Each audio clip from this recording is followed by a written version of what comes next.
This is Elliot Eisenberg of Graphs and Laughs, here to catch you up to date on the latest in residential sales data for the month of January. And in January, in Hillsborough County, single-family home prices increased 1%. That was the best performance across all three counties in both types of properties.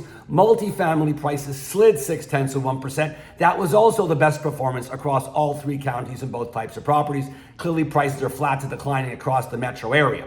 Sales activity declined in single family by about 6.5%, and sales activity declined a stronger 14.4% for multifamily. Those are the worst performances for multi and single family, respectively, across the three county area.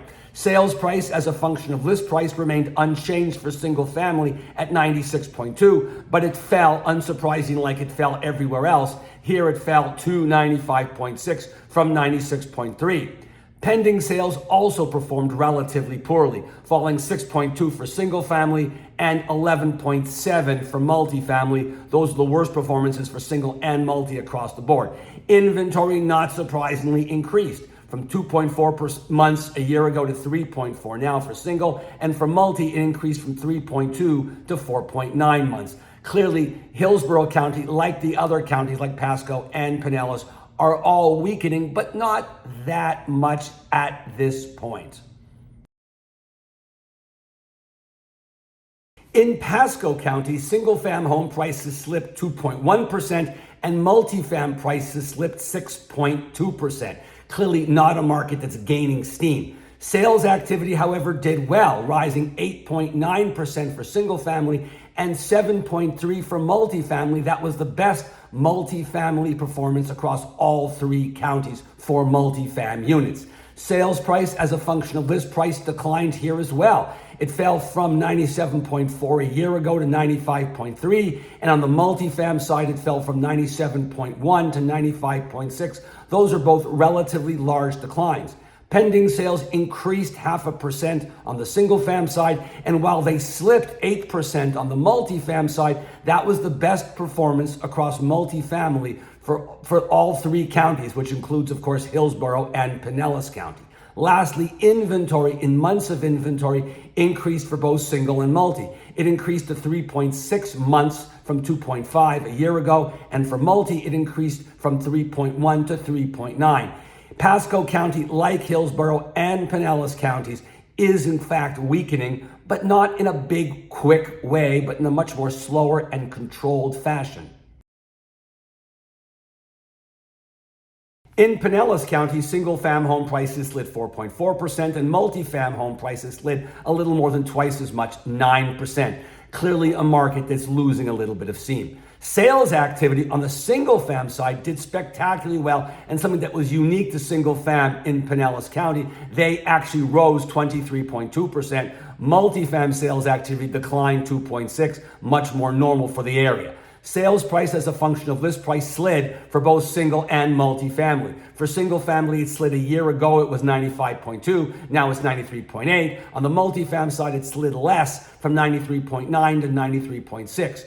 Pending sales activity rose 8.4% for single family. That was the best performance across all three counties and both types of properties. Pending sales on the multifam slid 11%, pretty normal across both Hillsborough and Pasco counties also.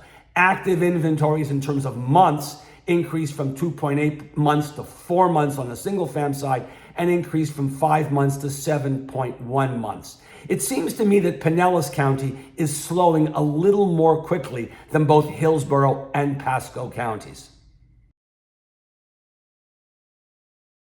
Turning our attention to the national economy, GDP in 24 Q4, which recently ended, is probably going to come in the low 2%, 2.2, 2.3% area, well down from what 24 Q3 GDP was at 3.1%. That said, 2.3% is still pretty good. Good enough such that inflation has not been coming down enough. It's actually flatlined the last 4 or 5 months in the mid-twos. The Fed wants it at, 2%. Moreover, unemployment has actually declined ever so slightly from 4.2% to about 4%. This combination of unemployment actually improving, but roughly staying stable in the very low 4%, and inflation not coming down has given the Fed ample reason to hold off on any rate cuts until they see what direction both unemployment and inflation go. Now, on top of that, there's also the issue of the new administration in Washington. And there's fear that some of the policies that may result from the new administration are inflationary. The most important one being tariffs, immigration, and also potentially some tax cuts. As a result of these concerns, long-term rates have risen. Even though short-term rates have come down by quite a bit from their peak, long-term rates have actually risen by 0.75 of a point.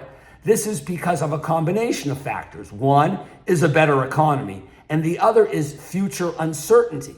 And as a result of that uncertainty and the improving economy, or pretty good economy, or consistently strongish economy, the Fed's likely to cut rates less than they thought they were probably going to cut even a few months ago. So I suspect that the Fed does continue to cut rates, but because they're not going to cut them as much, maybe only 1 or 2 times as opposed to 3 or 4 times, which what we thought 3 or 4 months ago, and not till the second half of the year, where earlier we thought they'd probably cut early in the year. That's why long-term rates have gone up. So I'm optimistic that things will change, but we'll see. And moreover, the Fed really wants to get a handle on what the new administration in Washington is going to be doing before they make any significant rate cuts. In terms of fears of recession, they're certainly very low. Home prices continue to perform quite well across the nation, generally increasing. Moreover, real wages continue to rise, and most consumer groups continue to increase spending, with the exception of low-income households, which are beginning to show some signs of stress.